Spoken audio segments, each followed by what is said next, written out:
be able to do it.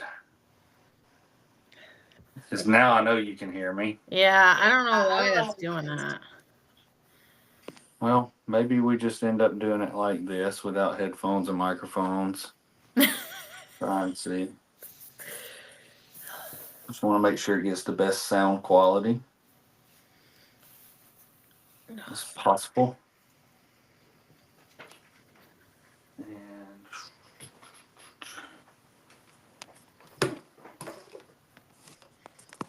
technology. Ooh, that's not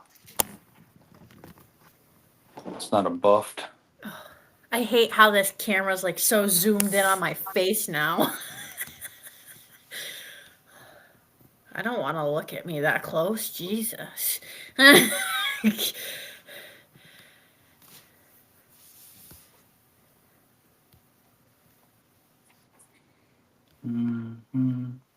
I don't know how I can go ahead and join. Look, computer and wall has some quality. Dismiss.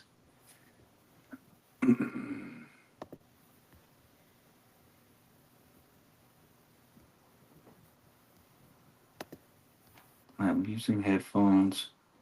I'm joining as a producer.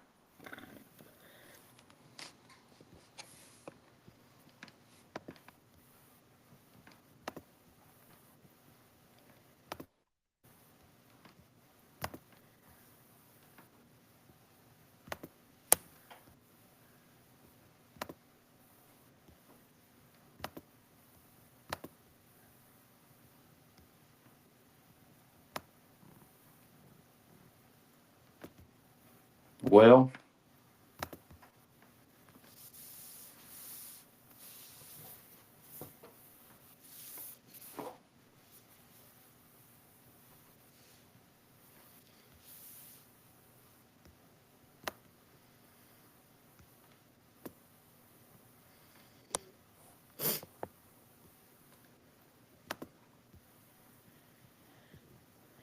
do you see dual cameras now?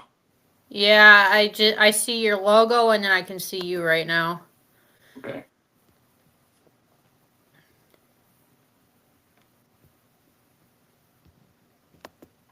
Does that echo real bad? Kinda. It's not horrible, but it still does echo pretty good. I'm gonna try one more thing. If this doesn't work, then we will just use the phone.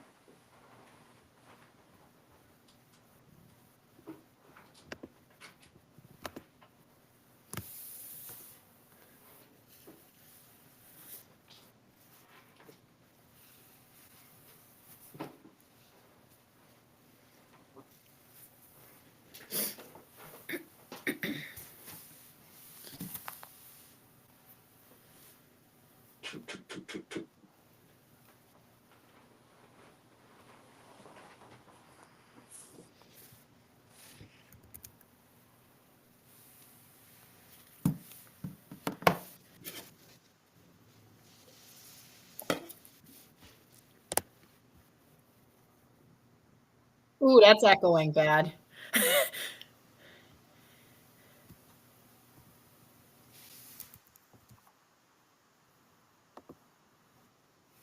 Ah, it's quiet.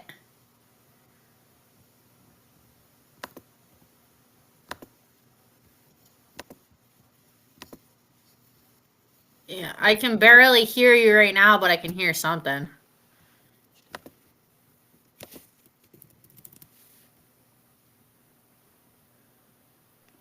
All should be good now.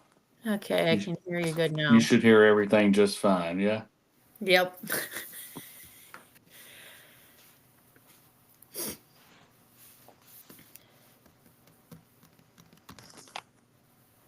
All right. We're just gonna do it this way and talk to you. How's that sound? Old school. Sounds like a plan to me.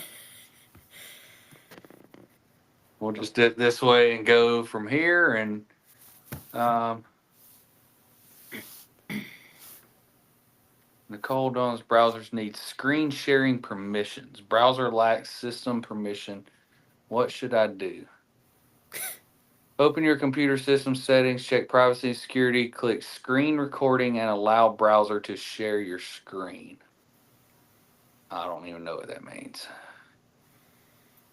It's the same thing. I think it's the same thing as when you do screen record on your iPhone and you go Yeah. down and you click that. It's like looking for the same thing.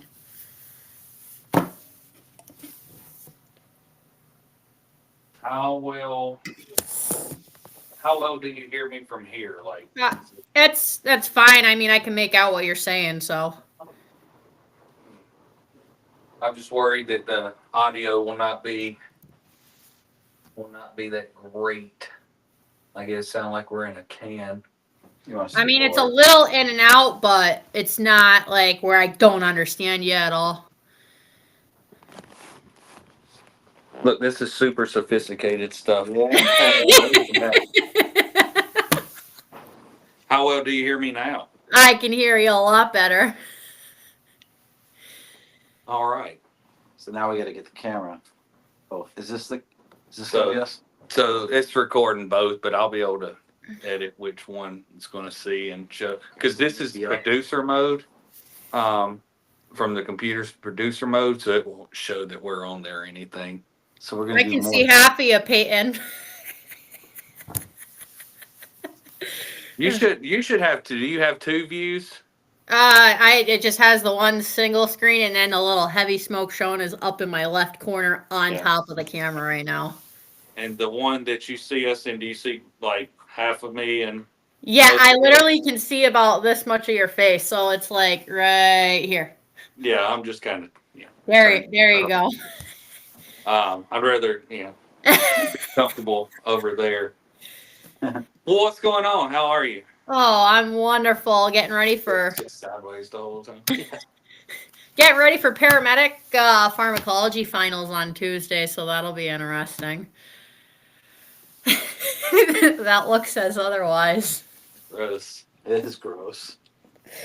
I don't mind it so far. I mean, I do love the fire side. I'm not going to give too much of my opinion on the medicine side because You got to do. I haven't done enough to say, oh, I tried it and don't like it. I have to do my full commitment in order to have that factor of if I like it or not. I can't just go half-ass and then, oh, I don't like it because I didn't try hard enough. So, one, hello, hey, how are you? Where are you joining us from? Where are you at? A little town which is home of Friendly's ice cream in Massachusetts, which is next town over from Springfield, 80 miles west of Boston. Boston, okay. When she said Boston, I hit Boston? Boston. What are khakis to you? The beige pants that are Okay. like high waters. Just making sure it wasn't car keys. Oh, car keys. Yeah, that's how they pronounce them, khakis. Khakis. So. So tell us a little bit about yourself, name, date of birth, social security number, all that good stuff. Want me to give you my credit card too while you're at it? Checking I your got good routing if you credit. don't mind. Well, I'm Nicole O'Donnell. I'm a 24-year-old firefighter that's full-time. A paramedic student right now. Been in the service about 4 years, since May of 2021. Turned it into a career from volunteer, and here I am. Came from a big blue-collar background, doing tree work, was a foreman, doing my own operations, running my own truck, got my CDL, heavy equipment operator, whole 9 yards, basically anything to make me work and keep me busy, so. Okay, awesome. I want to throw this out there because the name of my podcast is Heavy Smoke Show, and it sounds like that's lesbian activities, or are you gay, straight? Who are you? Single? Are you married? Are you with someone? What's Okay, so I'm strictly dickly, man. Look, I you're a am- tough girl that rides motorcycles and cuts down trees and all this stuff. So I'm just You're good. People are they're gonna get in my DMs and be like, "Hey, is she with someone?" I just need to know what to tell people. No, you're good, man. I was with somebody for a while. I was with them for a few years, and once I got into my line of work, I'm like, I can't have any distractions right now. I'm too focused on my career, and I'm not really about settling down and starting a family this early on. I'm like, I want to get situated, and honestly, I want to save as much money as I can. But I've been single for a while, not married, no kids, no headaches. I just do my thing and I do everything independently. I found peace within myself and I don't have to rely on somebody else, which is nice. So I just like to do my own thing and just keep striving to be the best that I possibly can be as an individual. So one day in 15 years or so, when I'm an officer, I can be the leader that everybody wants to work under rather than somebody that nobody can stand and it's the eye rolls. Awesome. So you have a way with words. I've noticed in the few weeks that I've met you and talked to you. Definitely, once stuff starts coming out, even from a tense situation, you bounce back from it pretty quick and come off with some good information. And I know you've got some things we'll talk about coming down the pipe. But first and foremost, that background looks really familiar. Has there been another video of this stuff in the background? Oh, you know it. I don't know. That video, I tagged you in, you shared it. Don't You want to don't get. have to talk about it, but Yeah, it. you got some Basically, views. it was one of the videos you shared, and it's at almost 1 million views. The people loved it because it's something that the boys think, and they can't say it because they'll get their asses handed to them. But you know what? Speaking from someone like my perspective as a chick in the field, like all it takes is one bad apple to make us all look bad. And it's pretty poor because most women in this field are here to work and do their job and do it well, and they don't care about anything else. But when push comes to shove at the end of the day, all it takes is one person. They get highlighted on social media. Look at me. I'm a female in this job. And then they make everybody look bad because that's the statement they're holding. You should be here to just want to do your job and make sure everybody goes home at the end of the day and not make it a fashion statement. I just don't understand that. I don't know why you'd want the attention for being a female. Like everybody's treated equal as long as you're willing to do the job. Only time I'm going to judge, even as new as I am, is if you don't want to work and you're my relief and you don't show up till 10 of. Yeah, the clock pushers. Clock pushers. So let's set the record straight about that video because there was a lot of good comments and support, but there were some that I don't think actually listened to your message and what you were saying. There's nothing about her lifestyle or anything like that. It was strictly the one statement of, I think, don't let me put words in your mouth, of, well, he got himself into that situation. And I think a lot of people missed that one part because, of course, someone gets themselves in that situation. That's why we have the job we have. So you are elaborating on to get your point across. Yeah, so the statement was the chick that was talking, the chief, whatever her position is, I didn't pay too much attention to it. All I saw was someone representing themselves as they took the oath as a firefighter. So therefore, we're all the same. I don't care your rank, your title, whatever it is. We're all the same at the end of the day. Hopefully, we all joined here for the same thing. She said that, oh, your husband got himself caught into a fire. That's not my problem. Basically pawning it off how if he dies, that's his problem. At the end of the day, man, I don't care. You're black, white, brown, orange, purple, whatever the case may be. You're a man, woman, whatever you identify as, man. You have one job, and it's to make sure life safety comes first when it comes to getting people out of their houses. Just overall making sure you do your job. If you have somebody reported as a victim, get them out.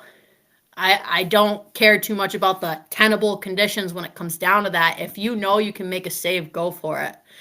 Instantly you hear, oh, victim reported, dispatched, and that when you're en route to whatever the fire is, you need to make that your main focus. Do your 360 and then have a quick plan. A, B, and C, and then a backup because A, B, and C usually doesn't work. You need to always have a backup plan.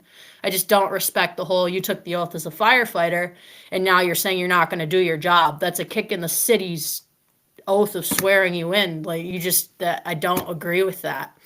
I don't think a lot of people listened to the other half of the video when I got into that, and I think more of the comments were directed towards her statement. It's just, it doesn't sit right with me. Nobody's going to purposely get themselves trapped and stuck into a fire in a house that they can't get out of. If there's flames and it's hot, guess what? I don't want to be in the hot. I'm getting myself out, man. I appreciate it. Thanks for clarifying. That's what I took from it when I saw it. I didn't want the video to cause any controversy whatsoever or diversity or anything, division of any kind.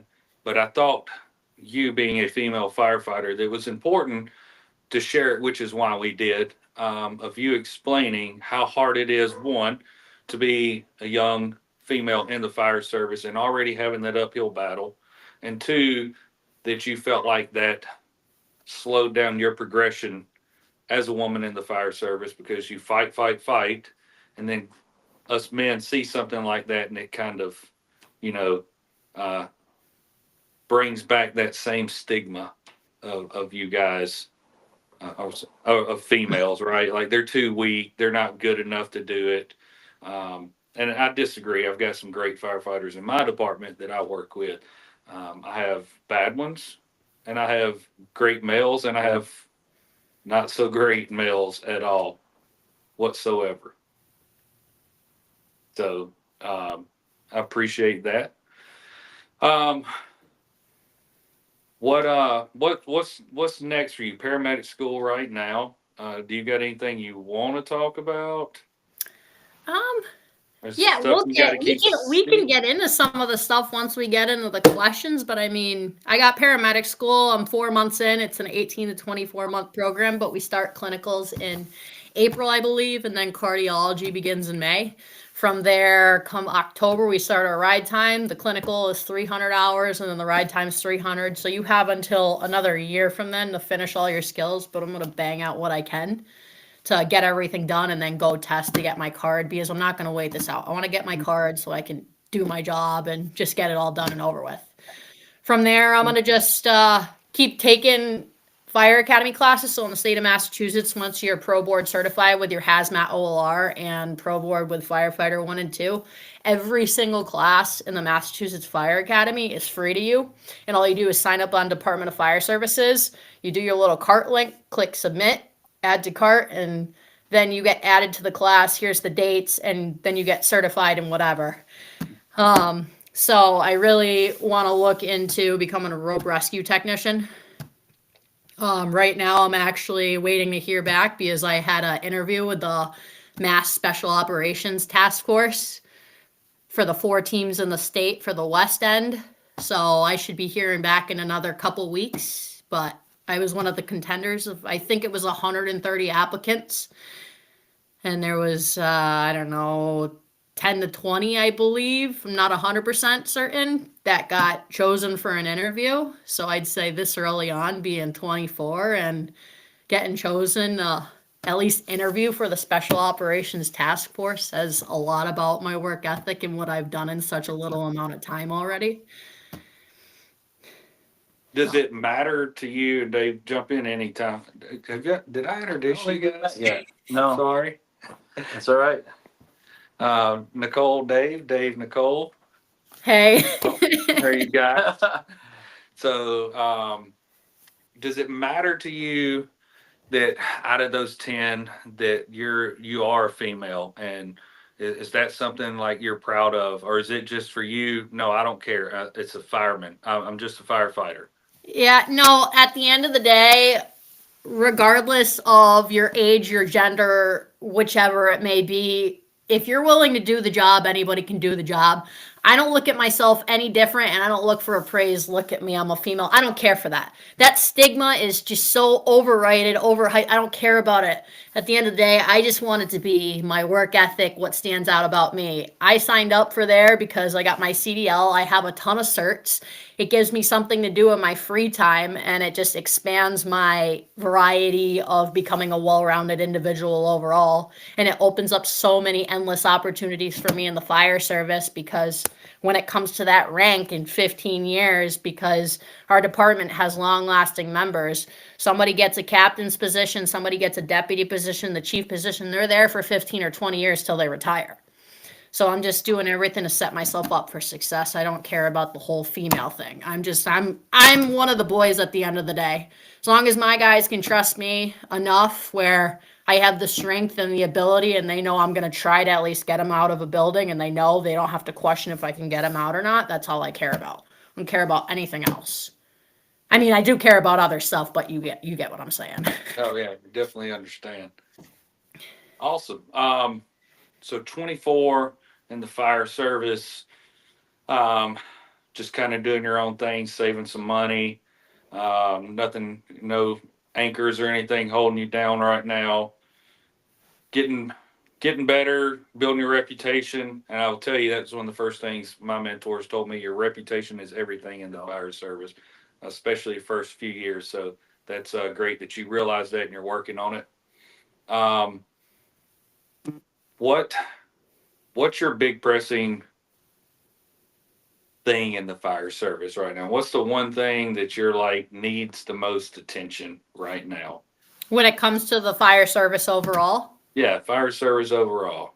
All right, so this is going to be one that I can say you guys are probably going to agree with, and I've seen it a lot. Not my department. I'm going to say overall the experiences I've had amongst rapport with other people, networking in the last 4 years. And I want to say for the fire service overall, it's people moving up the ranks too fast. You go about checking all the boxes, stacking certifications, but it doesn't automatically make you a leader. And sure, you might look great on paper, but if you don't have the fireground experience or you can't be trusted to get a brother or sister out of a building or a mom hanging out of the 5th-story window with her baby screaming for help with flames and heavy smoke chugging, then you're not ready to lead. Leadership isn't about how many classes you've taken or how well you test. It's about what you've proven under pressure. I'd rather follow someone with a killer work ethic, real world experience, and respect to the crew rather than the best test taker in the room, because that's who I want to learn from so I can learn what type of leader I want to be when the time comes. Titles should be earned, not handed out because of a resume or the wrong kind of connections or relationships. Completely agree. I couldn't have said it better. What she said. I literally couldn't have said it better because I can't articulate words like that. Big words, hard, big words. Yeah, but very well said. What do you think we're doing right in the fire service now more than ever? So for things doing right, I'd say the camaraderie. That's how you say it, right? Listen, I can write, I can't spell, and I can't speak to save my life half the time, so bear with me. No matter how much the job changes, we've held that sense of family. We look out for each other on the fire ground, in the station, in life. That bond is what makes the job special, and it's something we can never afford to lose. So the camaraderie, that's the big one for me, what we're doing, right? Yeah, that's something I love to push is the brotherhood of, we say brotherhood, we mean all of us, right? All-inclusive word to get that out there. Off subject, what's that hoodie you have on? Because Oh, you know it, Rust and Iron Clothing. oh, He's man. one of our boys, man. It's out there, Yeah. pimping. I got back in the bay. He's over there. I mean, I got all my flags, all my shirts. I order and support all the boys, because we're small businesses. We're all full-time firefighters, and we got to support each other. So I love giving the boys some money and supporting them if it means getting their name out there and helping them out, getting bigger, bringing their network wider. So I love some Rust and Iron Clothing, and this is the comfiest hoodie I've ever had. By far. I mean, I took it out of the package. I'm like, dude, this is, I think, the best hoodie I've ever had in my hands and worn. So I should have a Rust and Iron hoodie on the way and a Buffed energy drink hoodie on the way. Have both of those. Nice. I've ordered both myself, which I could use today at Dave's house because it's gosh, man. 12 degrees outside, probably colder. And I brought this hoodie and a zip up hoodie. You didn't bring a Carhartt jacket or nothing, huh? Underprepared? No, yeah. You were in the Midwest, man. You Georgia boys should know better. Right. It's going to be 0 degrees tomorrow. I don't know what he's thinking. Overnight, I think it's supposed to be -4 tonight. No. So I have the text messages to prove it. I wrote, I was like, what should I pack? He was like, oh, a zip up hoodie will be fine. You'll be all right. I thought you meant like what to wear at the station. I mean, I wasn't talking. He set me up. He wants to snuggle. That's all it is. yeah, that's okay. So you're 24. Oh yeah. I always have a question of what do you think is different with today's generation in the fire service versus when you came in? But it sounds like your impression of the younger generation versus when you came in is the same year. Yeah. I do have a response for that if you want to hear No, it. I absolutely love to hear it. All right, it's gonna be a little spiel, but bear with me, okay? Articulate. So the main difference between the younger generation in the fire service and when you started is the question you have. So what I can say is I haven't been in the fire service long enough to say I've seen a big generational shift, but I can tell you what I've noticed since I started, and a lot of the younger folks coming in seeming to want explanations for everything right away. They want to know the why behind every order or tactic, and it's not necessarily a bad thing, but it shows they're eager to learn. But from what I've been taught, you have to earn the right to ask those questions. You have to master the basics. You have to work hard and improve yourself first. You have to show you can handle the small tasks, keep your head down, and do what's asked without hesitation. That's how you earn the trust and the opportunity to dig deeper. The reality is no one's going to spoon feed you the information. They will give you a hand when you need it, especially if you ask and it comes to safety. But this is an adult job, and if you can't be trusted to handle simple tasks like dressing a fire hydrant, making sure the coffee pot's full, cooking a meal at the station without burning the firehouse down, or showing up early to relieve the shift beforehand so they aren't stuck on a run right before shift change, then why should anyone trust you on the fire ground? There is a balance between wanting to innovate and respecting the traditions and the experience that built this job.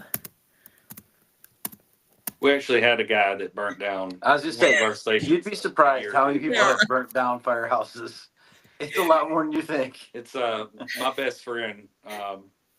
He's an officer as well, and they were on a run. A fire turned out to be nothing, and they were coming back, and it's a double company, a triple company. And they were coming back, and they heard over the radio a fire dispatch, and my best friend was like, "That's the station's address." And the next thing he did is he turned around and looked at his tailboard and said, "You better hope and pray that that station's not on fire," because he was cooking. And sure enough, they pulled up and black smoke was chugging out the front door. No. They got a full station renovation, kitchen renovation out of it. Oh, that No, it is. was great. I mean, look, again, best job in the world. Yep. We get paid to do this. We do. I can say gladly that is something I would do, but I haven't done it. So I am a walking HR violation, forewarned, but I haven't done that. So We're that's all always that talking matters. about karma and Murphy's Law. Yeah, don't say that. You're going to get got now. You better turn off them french fries before you go on your next run. That's all I'm saying.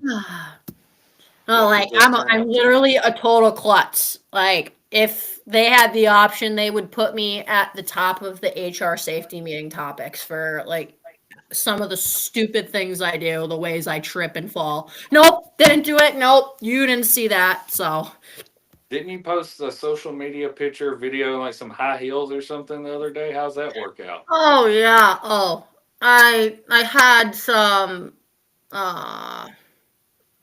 had some plans with a friend who's a retired cop and his wife. So we went out to a jazz club. I got my bird food, my salad because of the cut in the meal plan I'm on. And I was like, well, I guess I have to dress like a girl and look nice and presentable so I don't look like I just came out of a shelter. So I was like, well, gonna dress nice, look presentable, and smile and wave. I hate heels. I hate dressing nice, but you gotta do what you gotta do to make a good impression. So meal plan. What are you big into fitness? Big time. Very, very big into it. I'm working with a coach right now. Shout out to my coach, American Made Coaching, Scotty Barger. He's out of the California West Coast side. Um, his boy that he learned everything from, that he works out with, is Brad Dunn, Reliant Fitness off of IG. So he passed the reins down to him, and now he's coaching me, and we're gonna try and shoot for a body weight of 160 because I'm all muscle, 5'9". I was 205 with a 30.5 inch waist, and now I'm down to a buck 85 in about 30 days with his plan. Some discipline, some meal planning. So we're gonna see where it goes, but I mean, it's a lot of dedication, it's a lot of hard work, and it's just staying consistent and not just waiting for results to happen overnight. Is it bodybuilding aesthetics, powerlifting, CrossFit, everything, performance? I'm working on functional fitness right now to be better at my job because I found I was doing the heavy weightlifting. I was so focused on trying to hit the 400 club for deadlift and trying to squat to 300. And then I got to a point my endurance was good. I was able to run like an 8-minute mile. Then I got to a point I'm like, shit, I can't run anymore. And I was like, yeah, I can lift heavy, but lifting heavy is only going to do me so much for this job. What am I going to do when it comes time for functional? So I'm trying to peak my performance as best as I can to become lighter and then be able to do a lot more than my body's ever been able to do. Dude, I wish half my guys had the commitment and the energy that you have. That's ridiculous. I don't even know what I was doing at 24. It wasn't that. That's crazy. That's great. Yeah, I mean, since I was in high school, I don't brag about myself. I don't care to. Like, what you see is what you get. I know what I bring to the table. I'm valuable. I hold good morals. I got a good head on my shoulder. But I mean, I've always been one to want to work. When I was a kid, I used to be told I was lazy. I used to be a fat POS. You wouldn't recognize me. Had years of alcohol addiction. I mean, whole 9 yards. I was a shitbag growing up. I didn't care about how my actions affected others, and I just drank every single day that ended in Y away. And one day, I joined volunteer in the fire service, and from there, I'll never forget the deputy that I had the interview with. He looked at me and he's like, "You're no longer Nicole. You're no longer motorcycle racer Nicole. You're no longer just you. You are now firefighter O'Donnell. So you have to stick to that. You have to have a good rep." Like, it wasn't that he didn't know that side to me, but at the end of the day, I took that oath. Now it's like, I can't be a total piece of shit anymore because if I show up to somebody's house and they instantly go, "Get off my property," like, you're trusted into people's houses on the worst day of their lives, the most vulnerable moments of their life. Like, you don't see them welcoming police officers or any random stranger in their house, but they welcome firefighters in. So if I ever had somebody where I don't want you showing up to my house, that's a big kick in the ass, and I wouldn't ever want to deal with that feeling. So I had to kick my ass and drive, turn my whole life around. And it was just one of those. I saw the light at the end of the tunnel. I didn't think I was ever going to see the light. I thought I was going to end up 6 feet in the ground. It was either that or it was going to be an early cell. Turned my whole life around and got this big drive, got up off my ass, and then shooting for the moon and the stars. And now every goal I set for myself, I accomplish, or if I haven't accomplished, I'm going for it. And then I set another one. Once I get to that goal, it's like, well, that's not enough. Now I got to climb the next big mountain. And sometime I just dive head first. And I'm like, probably shouldn't have done that, but you learn from your lessons. Lessons are blessings. And I work to always be the best, and I never want to be somebody where everyone's like, fuck her, I don't want to work with her. And not because I don't care about if other people like me or not. It's just the fact of the matter. Like, I don't want that, dude. I wouldn't trust her. I wouldn't go into a fire with her. I wouldn't want her going on the job. I don't ever want that. I want it to be like, you may not like me as a person, but you know, at the end of the day, I still can do my job, and I can hold myself accountable for my actions and my mistakes. And if I fuck up, I own up to it.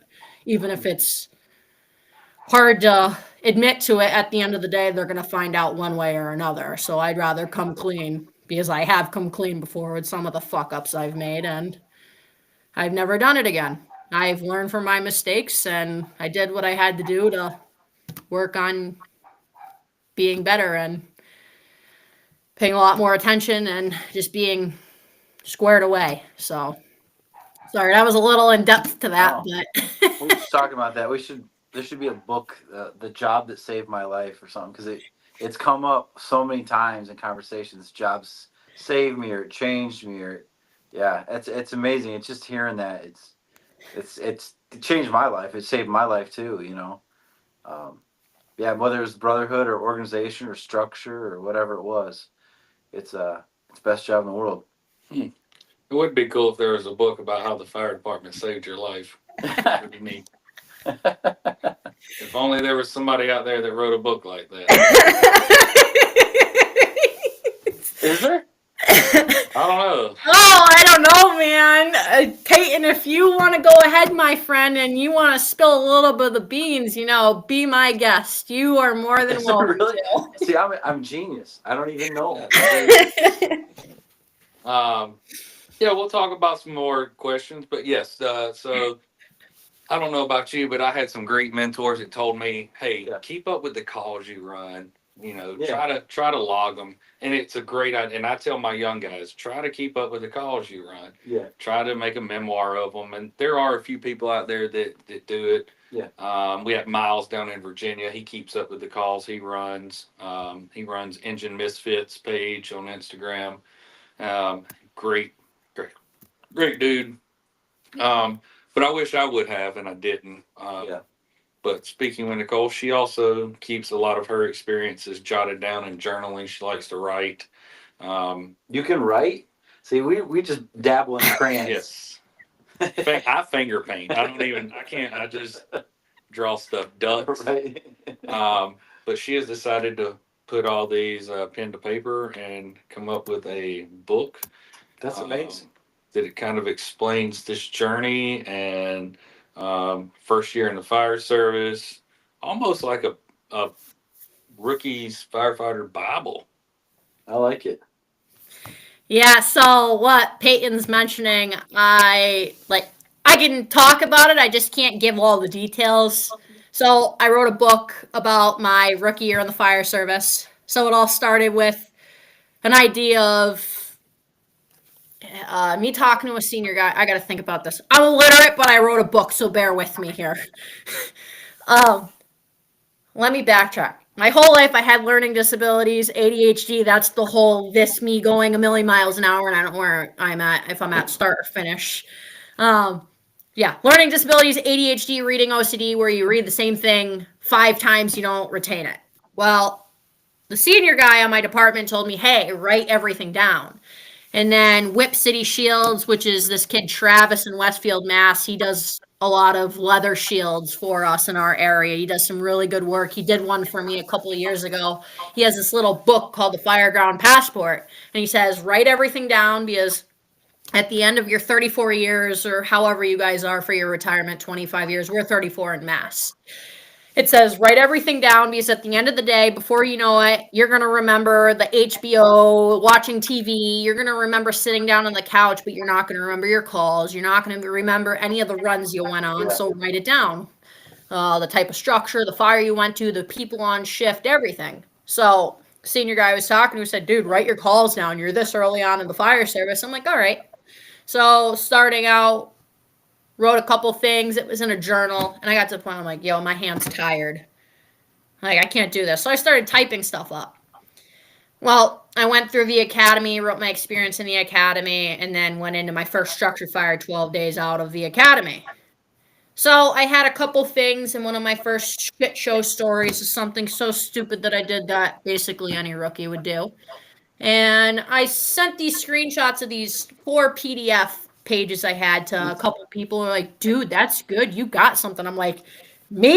My illiterate ass? I'm like, what do you mean my writing's good? Well, I kept writing away, and next thing you know, in 6 months, I wrote an entire book, 65,000 words, almost 40 chapters, basically my rookie year in the fire service, and then it goes into depths of where I came from, the alcohol addiction I face, me growing up and what I used to be and where I should be, dead or early cell, like I said, early jail cell. And I turned my whole life around and I go into my whole story. So I wrote this book about a rookie's guide of the first year in the fire service. and then going into a story of perseverance, grit, growth, why I chose this job, and opening up, being really vulnerable to basically be a tool to help anybody and everybody that I possibly can. If I can change one person's life in the fire service or overall, not just in this field, but people I've met all over, then I'm happy with that. So I wrote this whole manuscript up, no idea what I'm doing, but somehow I had an itch for writing. And I was like, how can I publish this? I don't know what I'm doing because I faked till I made it in high school. Like I said, took summer school in order to graduate.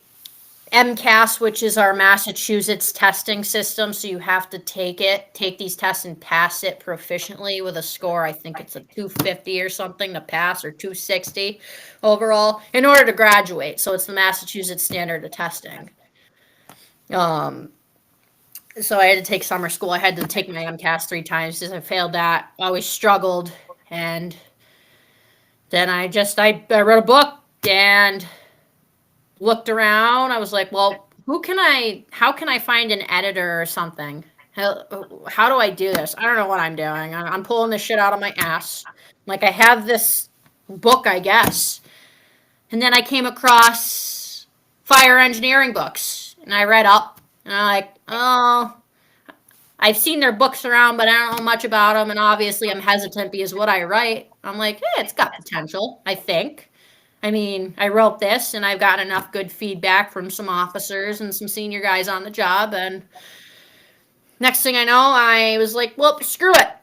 I went to submit my proposal. It glitched out. It was like an hour to fill out the entire proposal to fire engineering. It glitched. I'm like, you've got to be kidding me. I'm like, you know what? I'm going to try it.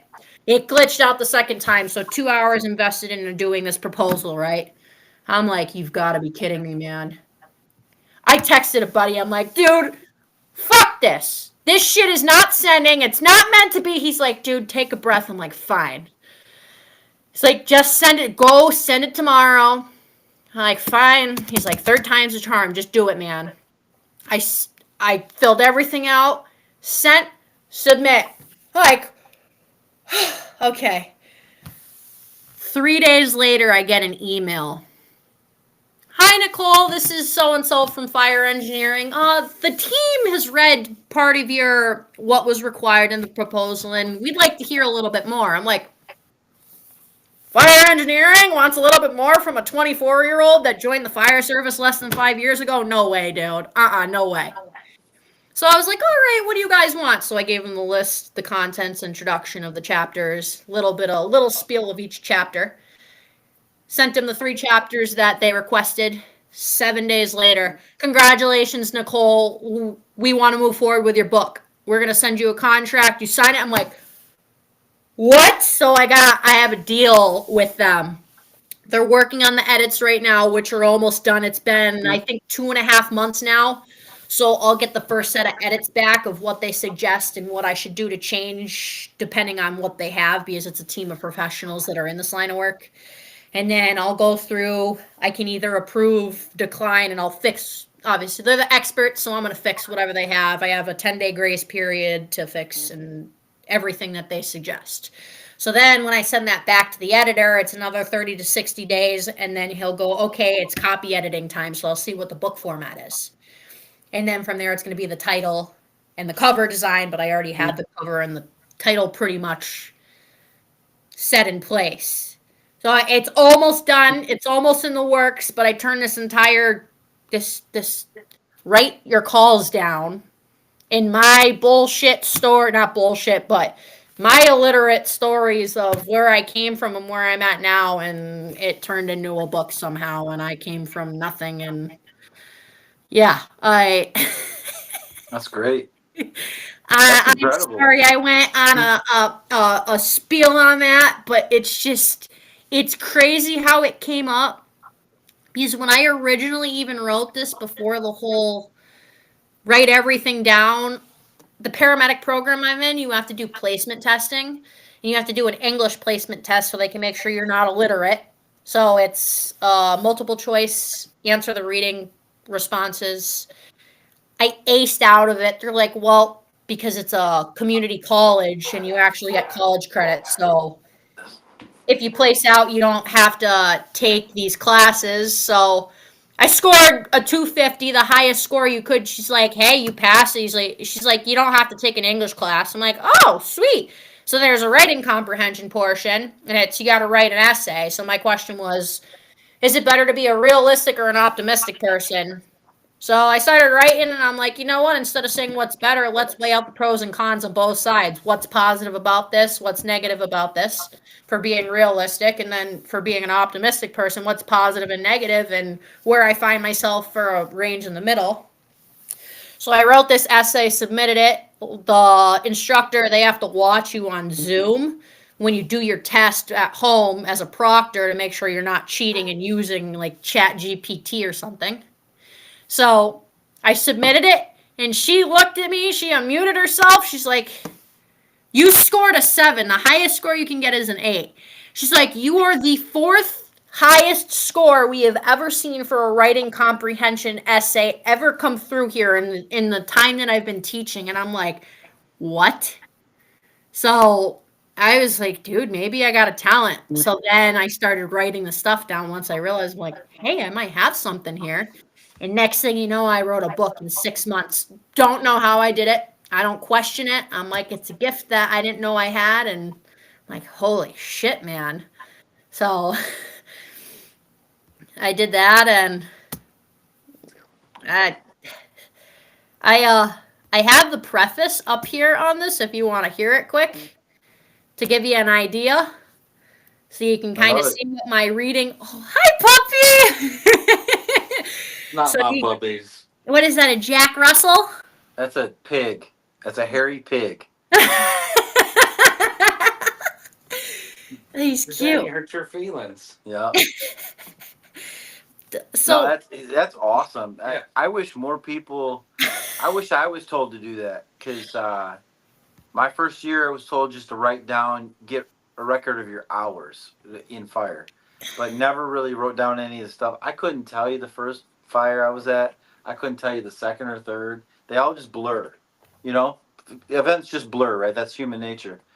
And I love that you write them down because that's when everything's fresh. You know, how you felt or some kind of thing that you noticed.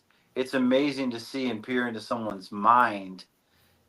You know, that's why we read. We want to be we want to be entertained, but we also are like genuinely curious. You know, hey, am I feeling the same way as everyone else? You know, and just you writing those down. That's pretty amazing. I mean, it's amazing what you've already accomplished. That's like at 24, I was probably still blowing up GI Joes. I don't know, but I definitely wasn't writing books. So that's amazing in itself. That's an accomplishment, and I venture to say that it'll probably help out quite a lot of people because the fire service is changing a lot very quickly. And when you come on the fire service on the job, it's not the same job as when the last generation came on. And so sometimes it's nice to just be able to see from a rookie's perspective, hey, I dealt with the same, I'm dealing with the same things, or I see the same things that person's seeing, you know? You definitely adding to the fire service. You're leaving your mark, and that's amazing. yeah, I'm just basically I'm trying to be the change. Now, things in the fire service. Firefighters, we do not like change. Absolutely not. Fuck change. We like things the way they are, and that's how they stay. I'm My with that. goal, my goal is at the end of the day, I'm gonna say this with my heart in my hands because I so wholeheartedly mean this. I am willing to be the change that nobody likes at first because I have a very strong personality. I could talk for hours if that wasn't I don't believe it. already. I don't believe a word. I don't But- see it. You gotta get At a the whole end nother of the cloud day- system. My goal is to be the change that nobody likes at first, and I leave my little impact, that thorn in your side, and it's like, I can't get this thorn out, man. Well, shit, maybe I gotta crawl, walk, then run, and kinda adapt to it eventually, and hey, that's not, so bad. Just like running.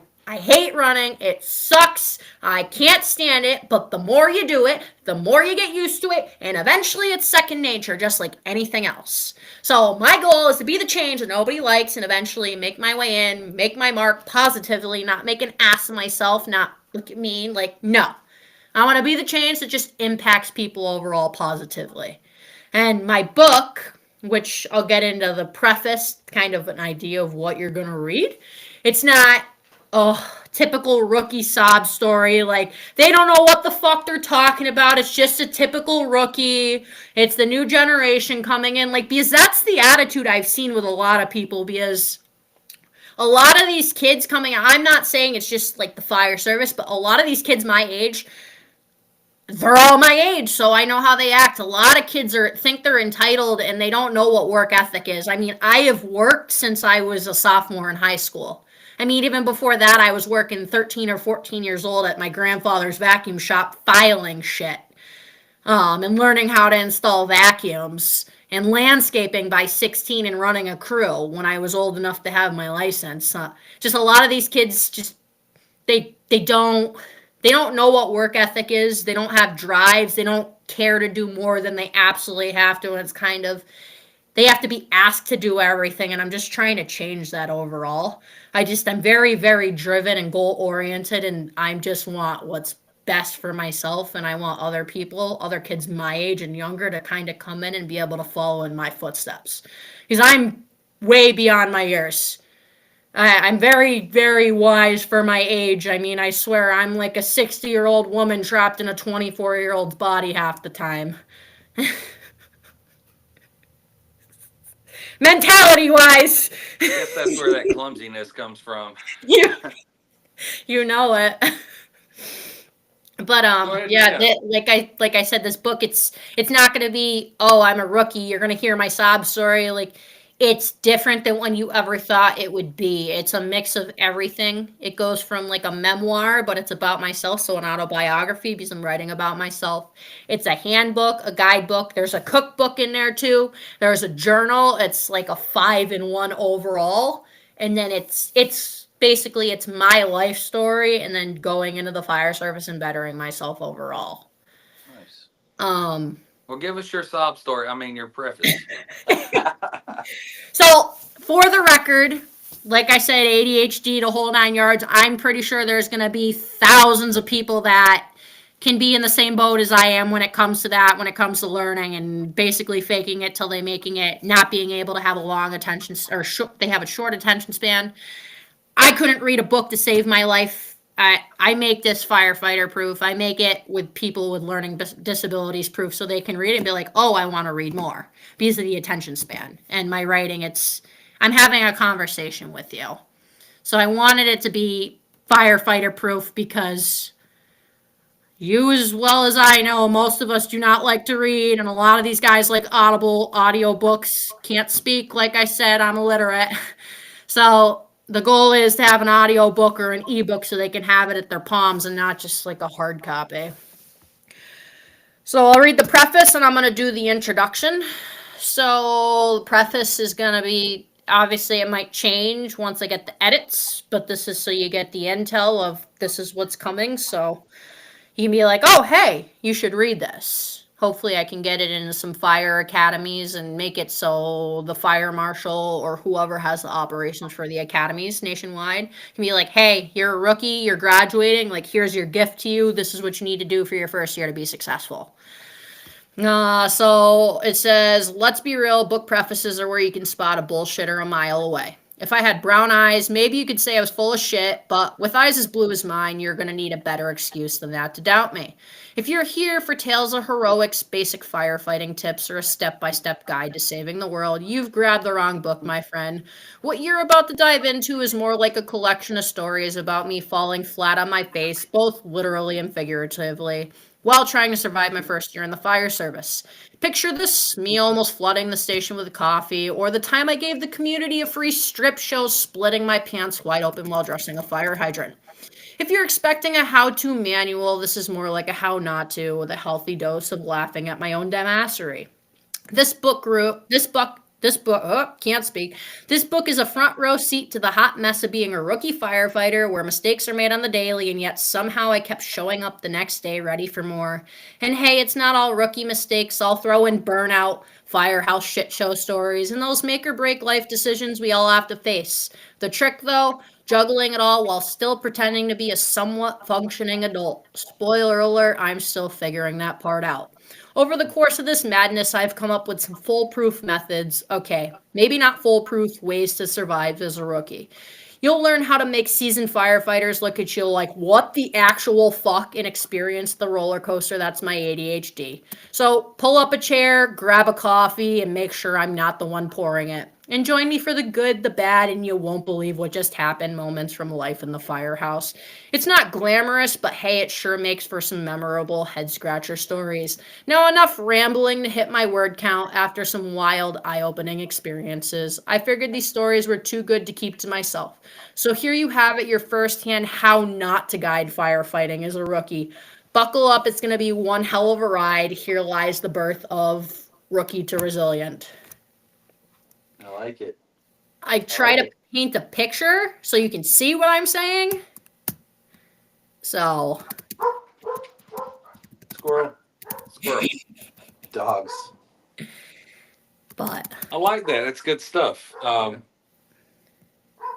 We've been talking about change. Lots of people have been talking about changing the fire service, and one thing I love that you've been 24, young in the fire service, and your mindset to make it better is great. I had to accept the fact that the fire service is never going to be what it used to be. I keep hearing that over and over and over from people that's been in 10, 15, 20 years that are in their 40s, like, myself and some other people in the room. That, man, I just wish the fire service was like it used to be. And I think we've talked about it a few times, that cowboy mentality, that high hip boots and long jackets are sexy, like the appeal of it. But at the end of the day, like, it's all stories that they're not going into fires like we're going into fires. They didn't go as deep. They didn't eat as much smoke as maybe they did. Don't get me wrong. They ate some, but smoke was brown, a little more brown, didn't move quite as fast, not as black, not as toxic with petroleum-based products, gas-based products. So we can't get the fire service where it was, but what we can do is get the fire service where we would like to see it. Can't change the past. We're in the present. All we can do is affect the future. Right. You're the future of the fire service, so Yeah. definitely love where your mind is at with that. So kudos, good job on that forefront. What do you see as the big, huge, major elephant in the room problem with the fire service? Not just what's one thing we're doing right, one thing we're doing wrong, but something that we need to discuss more and really pound home. So when it comes to like challenges, reality and challenges in the fire service that needs a lot more attention. Yeah. So I want to say the harsh reality in the fire service that deserves more attention is going to be the mental health toll and the stigma surrounding it. Firefighters are exposed to traumatic events, high stress, and life-threatening situations on a regular basis, which can lead to burnout, PTSD, anxiety, and depression. Yet the culture in many departments often discourages open discussion about mental health struggles. The pressure to tough it out or suck it up creates barriers to seeking help, and many firefighters suffer in silence. Increased awareness, access to peer support programs, counseling services, and department-wide efforts to normalize mental health combos are critical to addressing this issue. And it's not just about saving others, it's also about making sure firefighters have the tools and the support to save themselves. So that's a big thing that I've noticed. It's you're a man, tough it out. I see it all over. I mean, even online in comments, it's like, dude, I hit burnout 6 months into my rookie year, dude. Like it's no joke. I was working so much overtime because I'm like, oh, I can relieve these guys that have to tend to their families because I'm young. I don't have kids. I don't have a family to tend to. Let me work the overtime because I want the money, number one. And number two, like these guys are literally they're medics. They're burnt out medics and firefighters because we're a combo of everything. These guys, because as me as a basic, since we're all medics and only 4 basics right now, every shift has a basic. So if you have a basic partner, these guys are doing their 24s, 24 hours in a row, sometimes no sleep, and they get burnt out for their 2 tours for that week that they're assigned with me. And they get burnt out, and it's something like, so I figured, oh, I take the overtime, these guys don't get held, and I'll take it. Well, it dug me into a hole that almost fucking killed 2 of my guys early on, and I was the only one in my department, which I still have my CDL, but my book does talk about it in the harsh reality I face. Like anybody can hit burnout in this job and you don't know when it's going to hit you. And it's going to hit you like a fucking freight train and you're not going to see it coming.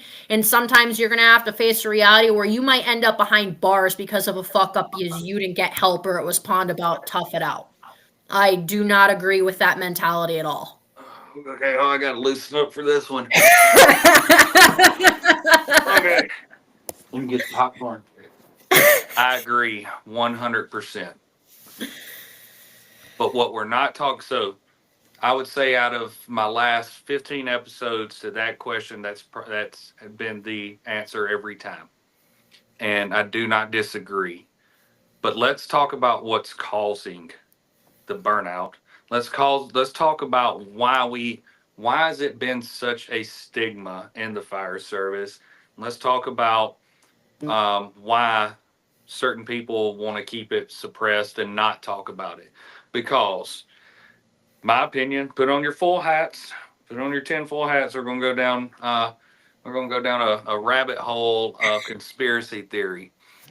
I feel like it is that way because yes, we see things, okay, but it's nothing that we haven't seen our entire life growing up.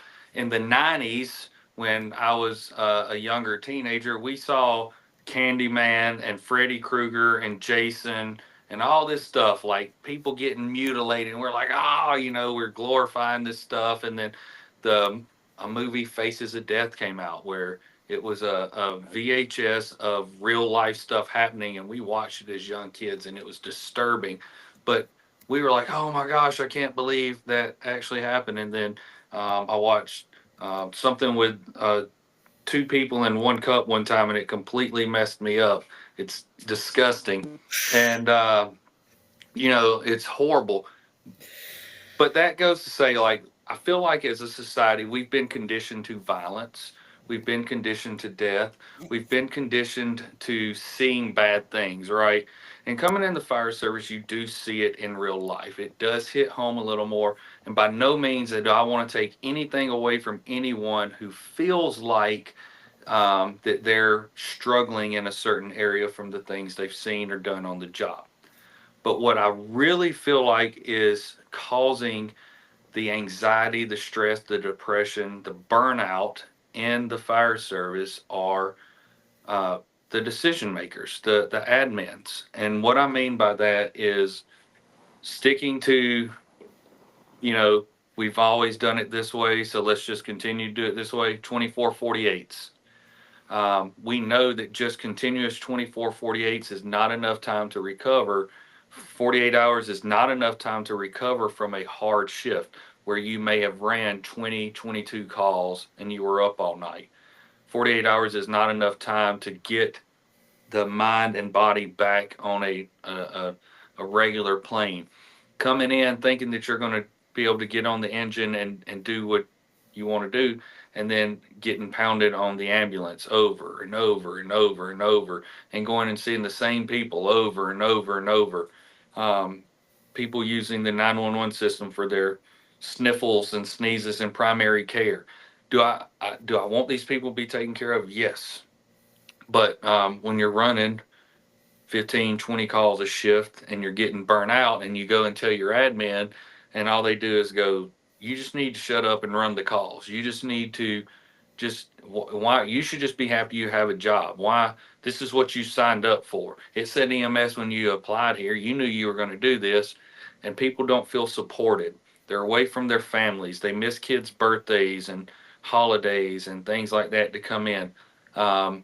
People have the mindset, like you said, overtime.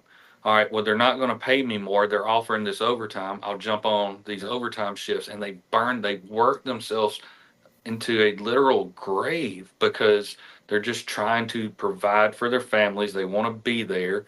I think when we talk about fire service PTSD, I really feel like not being supported by your admin, being pounded by multiple calls of, never getting any rest or schedules, having to work overtime or a second job, and just feel like you're drowning and just your lips are barely pursed above the water breathing is what's causing public safety PTSD. And the stuff we see is a very small percentage of that, maybe 5-10% for the most part on average. Now, I don't want to take away from anybody who maybe they're doing good financially and they see a tragic event and it triggers something in them.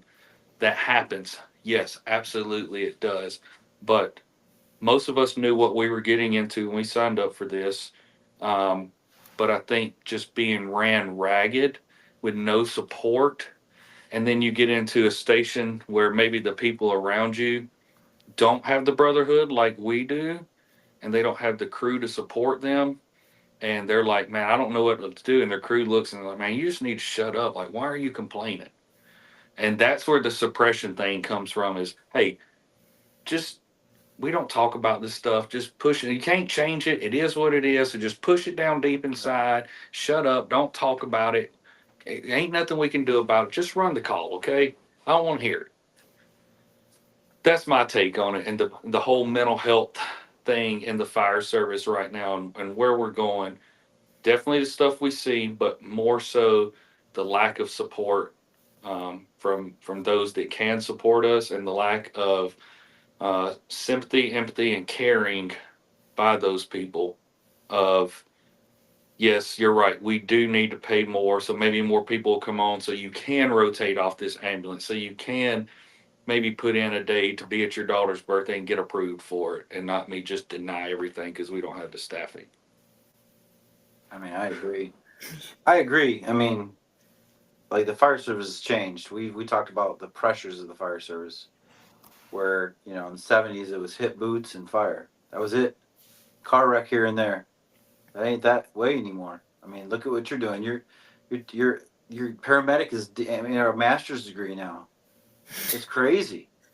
I took medic 20 years ago, and it was a third of the price and a third of the time, and yet you're not seeing the wages that come with that. You're not seeing the support and staffing. I mean, I'm lucky from a fire department. We have a 4-man ride on our engines, trucks, squads, and we fought hard for that. But a lot of places, you got two firehouses. What are they staffed with? One each. The staffing is a much bigger issue, and the support than I think the runs, because the runs have always been dark and gruesome and evil. I mean, that's what we do. We clean up after evil human beings and tragic circumstances and things like that, and that will always be. But the support, I mean, that's a whole nother thing. I think Peyton really hit a nail on the head with that. I don't think we're seeing anything more gruesome in 2025 than in 2005, 95. I mean, we think back to barbaric days. Let's go back to the Romans, very barbaric, right? You look at every culture in our history books, there's lots of barbaric stuff. People say it just ain't like it used to be. It wasn't unicorns and rainbows and dandelions in the 40s and 50s and 60s in America. I mean, there was still lots of crime. There was still lots of, killings, and it's just you didn't know about it. So even in the 80s and 90s, we didn't have social media, right? Maybe in the late 90s, somebody paged you and you went to a phone booth and called them. Those were phones that were in the public. You could put a quarter in and call someone. And you could go and they'd be like, man, we just saw something on the news, and the news only came on in the mornings for an hour at lunch and an hour or two in the evenings. Now you have 10 news channels that are 24/7. People are numb to what the news says. Where are they getting their news from? Social media. So we're exposed to what happens worldwide, so we think there's more crime and bad stuff and things like that. But for the most part, we just are exposed to it more. It's more information out there. So that's what I think a lot of the fire service PTSD comes from, or I don't even like calling it PTSD, the post traumatic stress disorder. It's not a disorder, first of all, not a disorder at all. So come up. Did you see that little bubble? Yeah, Right when I it's did been that, the doing it. little It bubble won't do came it for up? me though. It was really, I didn't know if I did that like some kind of cool. Um, so I don't know if a PTSD thing is, I don't like it being called a disorder. Yeah. And when we put the word post traumatic, that automatically makes us try to narrow down to it's this bad thing you saw. Well, maybe the wreck that I saw wasn't the trauma. Maybe the trauma was I missed my daughter's 5th birthday and her soccer game and her ballet thing, and she cried last night because I told her I was going to work, and you know was sad because I wasn't going to be there again. Maybe that was traumatic for me.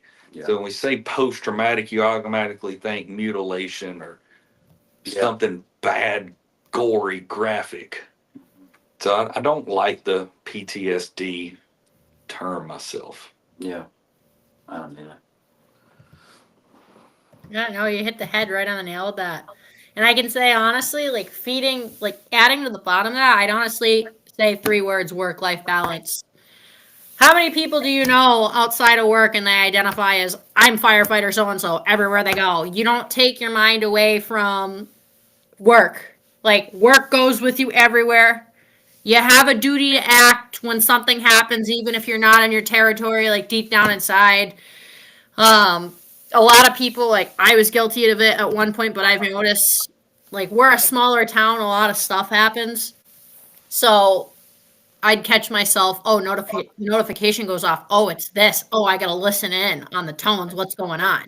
You got to completely separate yourself away from that and just dedicate your time to your family or whatever your thing is. And completely, when you're off the job, you're off the job, man. Like once you do your 2 tours, like you're not a firefighter. You're just there. You're a person. A lot of people don't have work-life balance, and then they just burn themselves into that hole. And it's like, well, it got you so far until you got so far, and then you just hit a wall. So We see that with retirees a lot. Once they're done, they're not a firefighter anymore, even though they are. They're not with the guys, and they don't know what their identity is, and that's where a lot of the alcoholism, drug abuse, and suicide comes from in retirees. Is they don't know who they are. They've identified themselves as firefighter such and such so long. Now they don't have that anymore. I'm sure you have a lot because you have a whole book on it. What's some advice you would give an up and coming, aspiring civilian that's trying to get into the fire service? so I'll target it towards rookies that are coming in and more civilians overall, a mix of both things, kind of like if you're on the job or you're about ready to get in the job or you're pretty much interested, I'll add a few things into there. So shut up, listen and learn. Nobody cares how much you think you know. You just got to prove your work ethic. Don't tell them, show them. And don't be afraid to screw up. When you do, own it. Build trust with your crew because this job is all about having each other's backs. And don't forget the job's important, but it's not your whole life, and balance matters. You don't know what you don't know. You never know everything, and you will learn something every day. No day is the same. If you feel as if you know everything, the doors are right there. Expect to fuck up. Stay humble. You're never above learning or taking advice from someone with more experience. Even your mistakes are lessons. Be an asset. Don't turn into a liability. Set boundaries. Don't let the job consume your identity. Make time for things that recharge you outside of work. I'm guilty of it. I used to have my pager on 24/7 so I could hear every call, make every call back when I first started, like I just addressed. Be dependable, show up on time, ready to work with a positive attitude. If you're on time, you're late, and if you're early on, you're on time. Your reputation starts on day one. Don't be afraid to fail. Mistakes are inevitable, but owning up to them and learning from them will earn your respect. Learn to make all of your mistakes your junior year so you never make them again and come out solid on the other side after your probationary year. Take care of yourself. This career is a marathon, not a sprint. Your physical and mental health matter just as much as your job performance. Write everything down. Write every single one of those stupid calls down and stories that you think you'll remember 30 years from now, because you won't. Before you know it, they're cutting your retirement cake. Then all you have is a bunch of pictures that eventually become memories. And sooner than later, you'll forget it over time.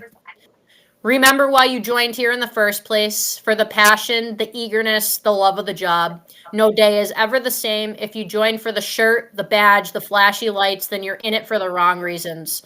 No one's going to bash you for leaving the job if it ain't for you. However, if you decide to stay just when you stay when you're miserable, if someone dies because of your poor attitude and actions, that's something you have to live with for the rest of your life. But the t-shirt with your last name was cool, right? Was it really worth that mom dying because you weren't dedicated to the oath you took? What if it was your own family? Wouldn't that change your mindset? I sure hope so. And lastly, this is the best job in the world. You can either leave a positive mark or you can be negative and leave no impact.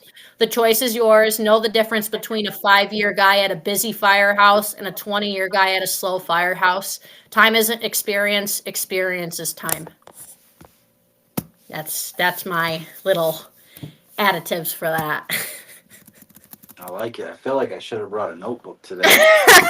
Just writing all this good stuff down. I mean, she's gonna do all of our writing and stuff for us for all of our social media I don't pages need and AI. I podcasts. just need her I don't charge, but I take tips. Tips are appreciated.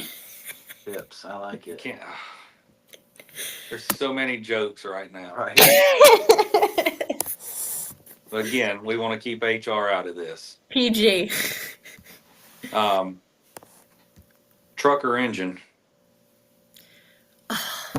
Well, see, here's the thing.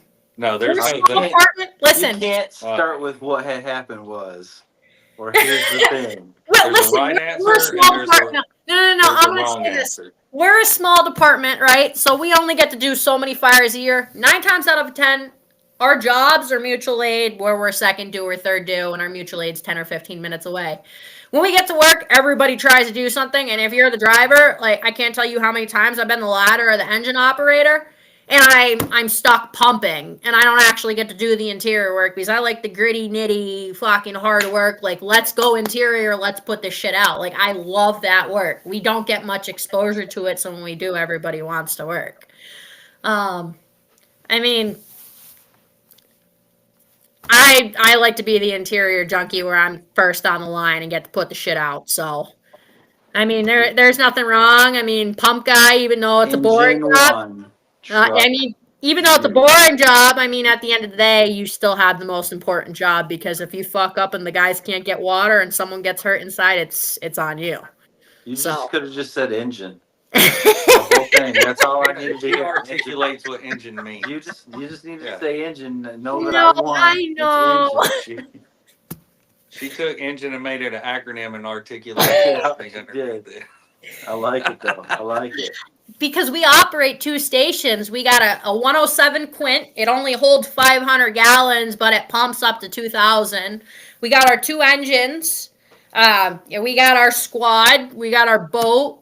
And we got our 2 ambulances. And we got our side-by-side. Massachusetts, we just had those 600 plus acres at brush fire a couple months ago. So, I mean, they had hundreds of teams like statewide there for, I think it was 3.5 weeks before everything was finally put out. But we do everything. If we get called, Hey, 1 minute you could be throwing a ground ladder, 1 minute you could be pumping a truck, and next thing you know, you're on the interior line. There's no choice, or you're RIT. You're rapid intervention. You're going to save somebody if there's a reported victim. We don't get much work, but like I said, when we do, it's time to work. So you're trained to work independently. We're 6 to a shift, minimum's 5. If it's 5 to a shift, the captain's the only one at the station while the 2 ambulances are out if they're on runs in the box. And the captain, he's going to do whatever he can. He's going to stretch that line. He's going to charge line, hit it from the exterior, and wait for mutual aid to get out there and do whatever he can with the resources he has. So we're trained to work independently. So, hey, Nicole, go cut a hole in the roof. You're venting. Then you're going to come back down, and then you're going and you're doing whatever. So assignment, once it's complete, go to the next thing that you're given. And we train to work independently. So that's why I hold as much pride and as much drive as I do, because if I fuck up, someone's going to get hurt, and I have to live with that, and I can't. So. I like it. All right. I appreciate your time. You got anything else you want to throw in there? Leave us with? I mean, Who do we need to follow? Instagram, Facebook, There we go. Twitch, Twitter, X. That so communist asking Chinese for my company. info or who I should recommend to follow. No, we got to follow you. So we can, So so you can my pontificate on Instagram. engine versus truck and all these things. So my Instagram is the Salty Rookie. All right. Mr. Payton had me change my whole Instagram handle because it was targeted on motocross and hill climb racing. I had it as Moto Girls before. He's like, we got to get you a logo so you're set so everybody recognizes you. Yep. And all of a sudden, I'm thinking of names. I'm like, the Salty Rookie. I'm like, it just flows. It's easy, and nobody can spell it wrong. So it's that tool. Except it did get spelled wrong. Yeah. Oh, whatever. That's okay. I love you, Kyle. But yeah, I mean, Instagram on there, TikTok's back up and running. Yep. I don't know, I think like 16,000 people in there. I had an old page that had over 100,000, and they banned me for doing wheelies on my dirt bike, which was a dangerous act. So the TikTok is dirtbike.chick, and my Facebook's just my name, Nicole, Nichole, O'Donnell, Odonnell. But I'm really I'm cautious about what I post though, because I'm still so foundational in the fire service, and I'm not trying to look at me right off the bat. I'm slowly trying to earn my credibility, which my book should do for me when the time comes to get published with that. I can't wait to get it out there, get my story ready to inspire others, and be the change that nobody likes at first and eventually they adapt to. So Love it. Love it. It's good stuff. I appreciate your time. I'm sorry I had to was supposed to do this yesterday morning. My flight's times got moved around. I appreciate you adapting and changing times, and it actually worked out better because we had another special guest on here. yeah, no, it's great. It all works out. Shit happens, and I mean, I can't be mad at that. I'm like, look at it now. Like 2 faces, well, 3 technically.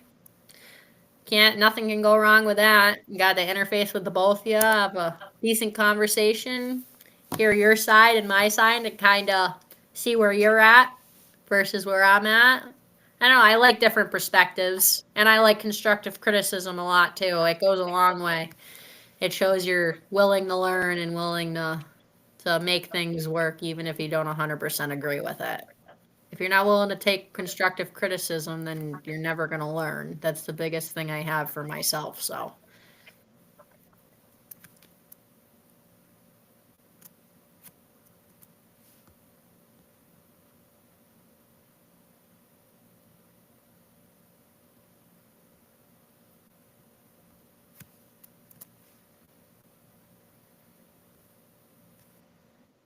Oh, yep.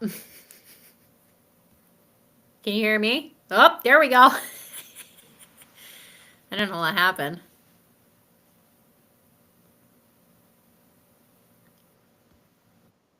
Yep.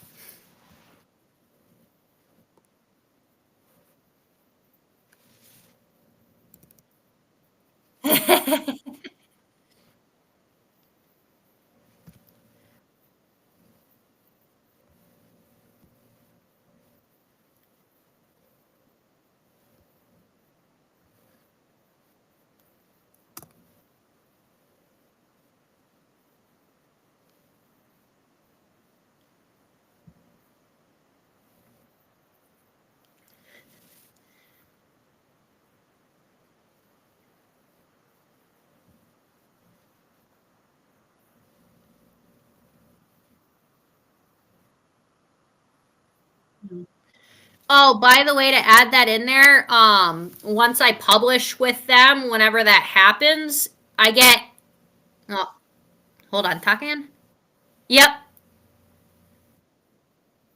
Damn.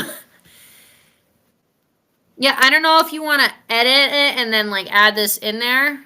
Can you hear me fine? Oh, I can't hear you now.